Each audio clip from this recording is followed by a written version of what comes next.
Good afternoon. I'm Danny Smith, sports editor of the Starkville Daily News, and Robbie Faulk, our high school beat writer for our newspaper. He sees a lot of good games this week. This is this week's taping of the Digital Express, and Robbie, I tell you what, it's hard to believe we're halfway through the season already.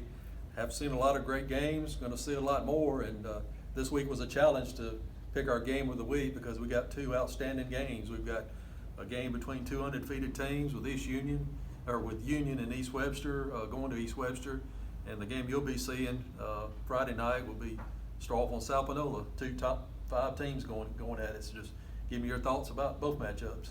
Well, in terms of just sheer, wins and losses, East Webster and Union is probably the game of the week. Those are two teams that are undefeated. Neither of them really getting a ton of respect in Class 2A, which is a little bit surprising. I asked Ron Price about, the fact that Union isn't even receiving votes in the AP poll. I've had them in East Webster in my poll the last couple of weeks.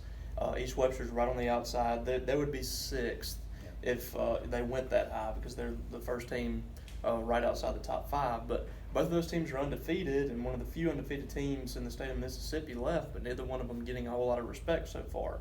But Coach Price really likes that. He likes the fact that his team's kind of flying under the radar right now. They've had some really good wins the last couple of weeks, beating Choctaw County and then East Union last week as well. So that's a team that has a lot to prove still, and he's okay with that.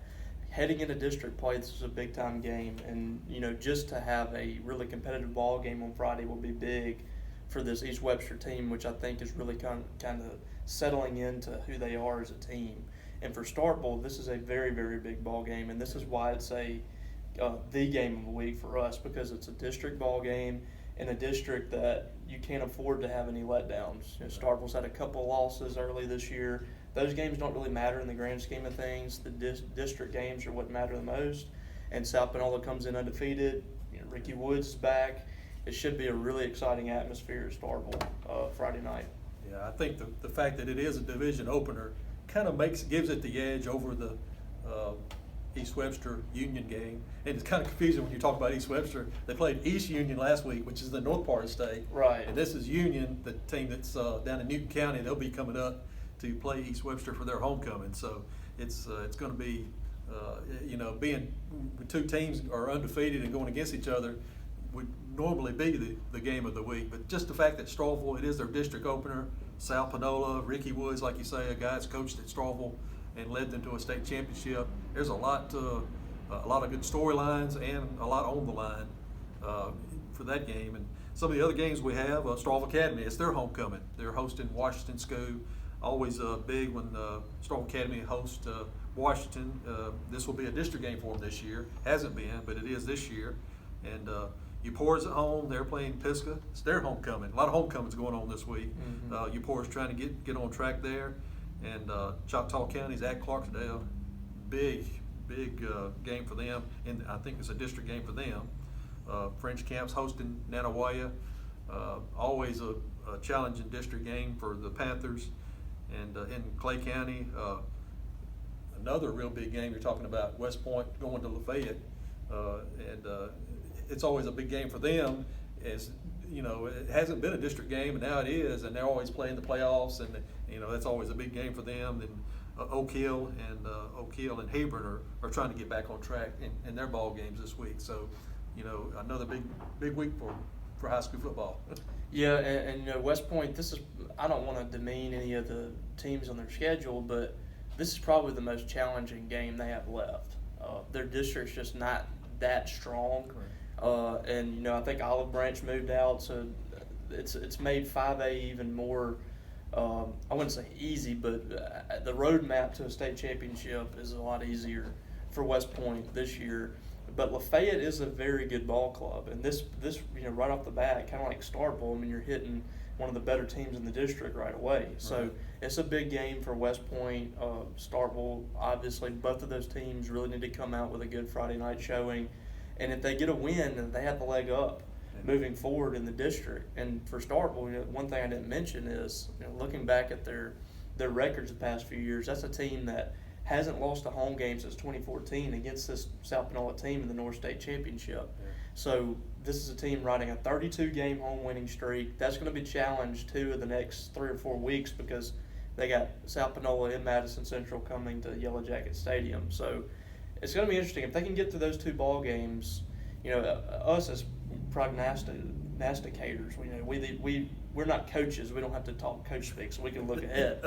Those are 2 games I think are going to be the toughest for start. But when you get both of them at home, that is a plus for them, but they're really going to be challenged. Yeah, and going back to that West Point, of course, Lafayette lost to their in-town rival Oxford last week, and of course West Point's only loss was to Louisville, but both have beaten Horn Lake. Of course, that's not looking as impressive as it would have last year when Horn Lake had all their athletes and were doing the things that they were doing and winning the 6A state championship. But like I say, West Point, once they clear the Lafayette hurdle, and they got Saltillo and Lake Cormorant and teams like that coming up. Grenada might give them a little bit of a challenge, but like you said, if they can get over the Lafayette hump, they may be on their way to winning that district and getting in the playoffs again. But we'll move ahead to Mississippi State. They've got their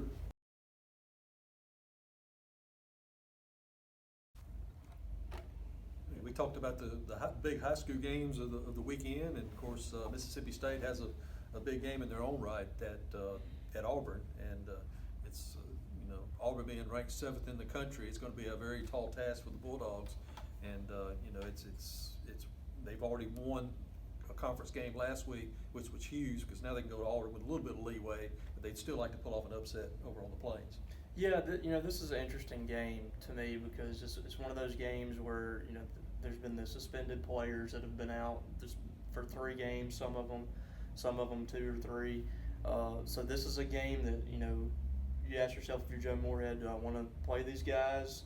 Because there's 10 guys that are going to have to sit out for 8 ball games. Do you want to spend this game doing that and give your team a chance to win, or do you throw in the towel? And I'm starting to lean to the fact that Joe Moorhead's probably going to play some of those guys.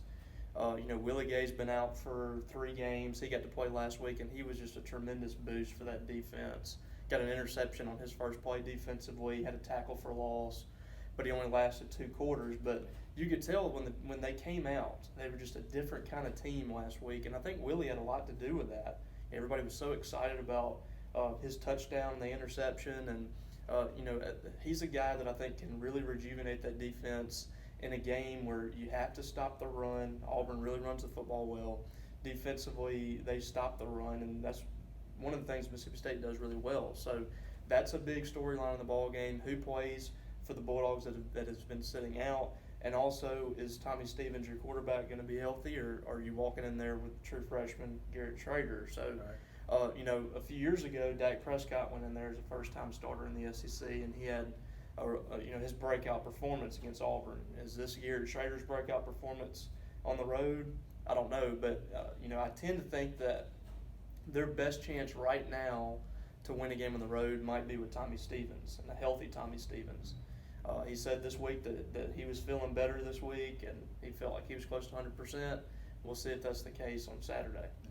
It'll be interesting to see if you have 2 freshmen starting at quarterback on Saturday. Like I say, if Tommy Stevens doesn't go, Schrader will get his 2nd career start. And of course, Bo Nix has been the starter at Auburn, so I'm sure he's getting more and more comfortable each time that he gets a chance. But that's just one of 2 big games in the state of Alabama concerning Mississippi and Alabama. You have Ole Miss going over to Alabama to try to knock off the Tide, and Ole Miss hasn't done a very good job in the last couple of years in that regard. It's gotten 60 points scored on them both times, but it'll be interesting to see if that Ole Miss defense can slow down Alabama at all. Yeah, and they're kind of in the same situation quarterback-wise. Is Matt Corral going to start for them?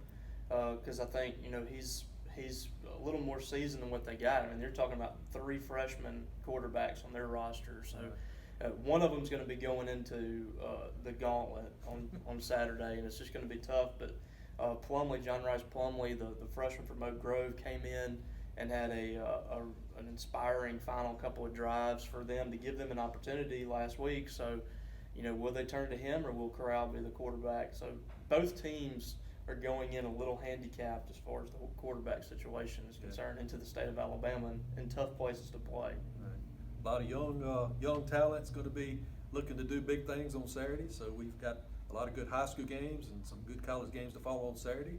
And as usual, we'll be following them as well and have the coverage and Starkville Daily News and Daily Times Leader, all of our media partners. And for this week, this is Digital Express. We're signing off.